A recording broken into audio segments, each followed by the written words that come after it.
PM cares fund, PM ദേശീയ ദുരിതാശ്വാസ fund, ദേശീയ പ്രതിരോധ ഫണ്ട് എന്നിവയുമായി ബന്ധപ്പെട്ട ചോദ്യങ്ങൾ ലോക്സഭയിൽ അനുവദിക്കേണ്ടതില്ലെന്ന് ലോക്സഭാ സെക്രട്ടേറിയറ്റിന് പ്രധാനമന്ത്രിയുടെ ഓഫീസ് നിർദ്ദേശം നൽകി. ഈ ഫണ്ടുകളിലെ പണം സർക്കാരുമായി ബന്ധപ്പെട്ടത് അല്ലെന്നാണ് പ്രധാനമന്ത്രിയുടെ ഓഫീസ് വ്യക്തമാക്കുന്നത്. ഈ ഫണ്ടുകൾ സമാഹരിക്കുന്നത് പൊതുജനങ്ങളിൽ നിന്നായതിനാൽ സർക്കാരിന്റെ നേരിട്ടുള്ള ഉത്തരവാദിത്തമല്ലെന്നും പ്രധാനമന്ത്രിയുടെ ഓഫീസ് ചൂണ്ടിക്കാട്ടി.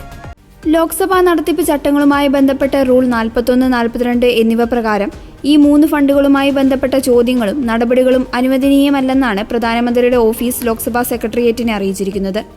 സർക്കാരിന്റെ പരിഗണനയിലില്ലാത്തതോ സർക്കാരിന് പ്രാഥമികമായി ഉത്തരവാദിത്തമില്ലാത്ത സ്ഥാപനങ്ങൾ, വ്യക്തികൾ എന്നിവയുമായി ബന്ധപ്പെട്ടതോ ആയ ചോദ്യങ്ങൾ ഉന്നയിക്കരുതെന്നാണ് ഈ ചട്ടങ്ങളിൽ പറയുന്നത്.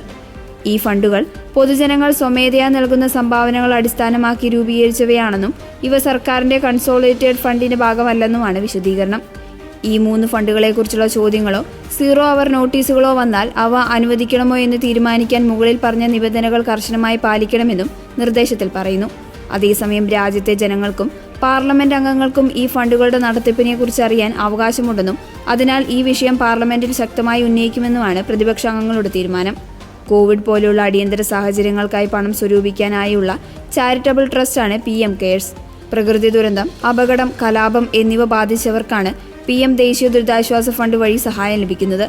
സായുധ, അർദ്ധസൈനിക സേനകളിലെ അംഗങ്ങളുടെ ക്ഷേമത്തിനും കുടുംബങ്ങളെ സഹായിക്കുന്നതിനുമാണ് NDF ആരംഭിച്ചത്.